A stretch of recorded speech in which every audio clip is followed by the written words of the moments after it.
สบายดีมื้อนี้มาเชงมาเบิ่งเนาะพาพี่น้องมาเบิ่งต้นลองกองเนาะต้นลองกองต้นลองกองอายุ15 ปีจึงเป็นหมากนะนะก่อนจะไปชมกับเดินทางกันเนาะย่างพุ่นละพูนละนะพุ่นละเพราะว่าถนนขาดแล้วเนาะน้ำแล้วจากภูเขาพี่น้องเอ้ยโอ้ยลำบากแต่ก่อนก็ขับรถมาจำสวนบัดทีนี้ย่างมากเลยเพิ่งไงอู้ล่ะ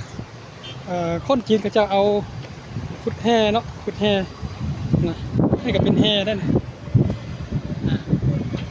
เป็นแห่ไปจากพุ่นละสุดเทิงพุ่นละพูดแต่ก่อนสะดวกตอนนี้ก็ได้ย่างเอาละย่างเอาเป็นตกแห้งมาขึ้นเนาะก็เลยเดี๋ยวประมาณนี้อันนี้น้ำยังหน่อยได้เนี่ยทำแม่นตอนสงสารเนี่ยโอ้ยหลายกว่านี้แล้วน้ำล่างมากกันนี่กันดิโอ้ย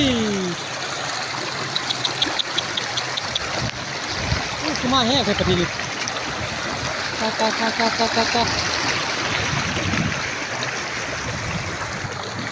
จังหน่อยซื้อเมื่อใดปะเนาะปะทีนี้บางหันคือยังมีหน่อยๆอยู่ปะทีนี้โอ้ยเขามาได้สวนเลยปะนี่โอ้ยหญ้ากระหกพี่น้องเอ้ยหญ้ากระหกแต่ว่าหญ้าอันนี้นะต้องใช้ยาเนาะใช้ยาฉีดยาพ่นแล้วละพ่นนี่ละ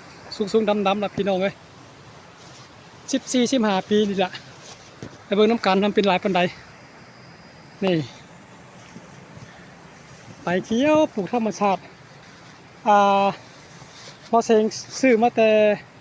กรุงเทพฯได้ตัวนี้นะมาซื้อแต่กรุงเทพฯโอ้ล้นสงสัยจะซุกเลยเนาะนี่ซุกแล้วล้นแล้วโอ้ยมีคนมือดีมาแล้วเห็นห้อยพี่น้องเอ้ยปลูกธรรมชาติว่าได้ฉีดยาต้นประมาณนี้เนาะต้นใหญ่15 ปีนี่แหละว่าได้ใส่ปุ๋ยใส่ยางทั้งนั้นเบิ่งโอ้ยนะกระปุกหูเนาะว่ายังบ่มีประสบการณ์หน่วยสุกแน่บ่สุกแน่ก็มีหน่วยจะบ่ค่อยใหญ่เพราะว่ามันเป็นดกหลายเป็นดกดายแห้งอันบ่สุกแน่ก็มีอันนี้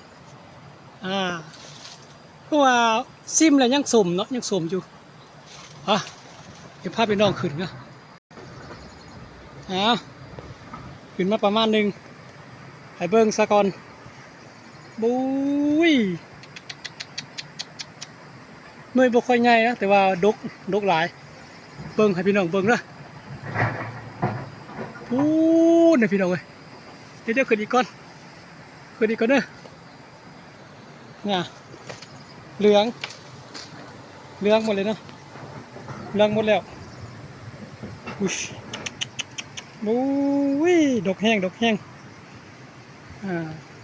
ซิมเบิ่งแล้วนะยังเอาสมหน่อยนึงลองอีกจัก4-5 มือเบิ่งก่อนเด้อกระแมนเนาะเบิ่งพี่โอ้ยมากอีหยังเป็นลากกระดอกกระเดี่ยพี่น้องเอ้ยธรรมชาติล้วนๆนี่นะบ่ได้ใส่ปุ๋ยบ่ได้ฉีดยาฆ่าแมลงหยังทั้งนั้นบุ้ย15 ปีพี่น้องเอ้ยความรอคอยมา15 ปีเบิ่งกิ่งเบิ่งงาแตกลายอีหลีกิ่งงาแตกลายอีหลีข้างบนเป็นลายอันนี้พอเซนก็ตั้งใจเนาะสมัยก่อนไปทำงานอยู่แถวกรุงเทพแล้วกลับมายามบ้านก็เลยซื้อมา3 ต้นอาจจะมีต้นต้องกองอี1 ต้นแล้วก็ทุเรียน2 ต้นเนาะซื้อมาทุเรียนกับปลูกเลยกับบ่ได้รักษามีแมงใหม่เอามากัดก็เลยตุยไปแล้ว เดี๋ยวลงกองต้นเดียวก็ว่าสิปั้มทีมหลายปีเลยล่ะเอ้าปีนี้ก็ให้ผลผลิตมาซ้ำนี่บ่ฮู้ว่าสิกินได้เป็นกินบ่น้อเนาะลองเบิ่งเนาะว่ามันจะแซ่บจะหวานขนาดใดอ่ะอุ้ยถ้าว่าได้ฉีดยานิดนึงน่าจะหวานนะอาจจะหวานแห้งแค่ฉีดแล้วมีประสบการณ์มีประสบการณ์เห็นเขามีก็อยากปลูกอยากลองเบิ่งเสร็จละให้มาปลูกเบิ่งเป็นหน่วยใหญ่ๆตรงนี้เห็นหน่วยใหญ่หน่วยใหญ่กับมีข้างบนกับมีอุ้ยพี่น้องไอ้ให้เบิ่งบ่ทั่วเนาะนี่แม่นมดอ้อมต้นพี่นะเบิ่งข้างล่างนี่ก็แม่นอุ้ยข้างล่างก็แม่นหรือว่าเป็นดกหลายเนาะจังบ่ใหญ่กระบูคือกันเนาะเอาตามธรรมชาติได้กินบ่ได้กินปีหน้าค่อยว่ากันหาประสบการณ์ไปนำเด้อ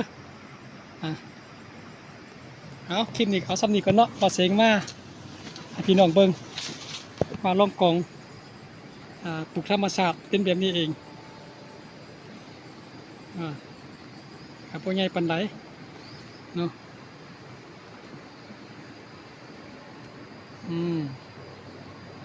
บ่ใหญ่ปานใดน่าจะพอดีกินละคบกันมาคลิปหน้าเนาะอันนี้บาเสียงมาพี่น้องเบิ่งเนาะความตั้งใจรอคอยมา14 ปี15 ปีสิครับผม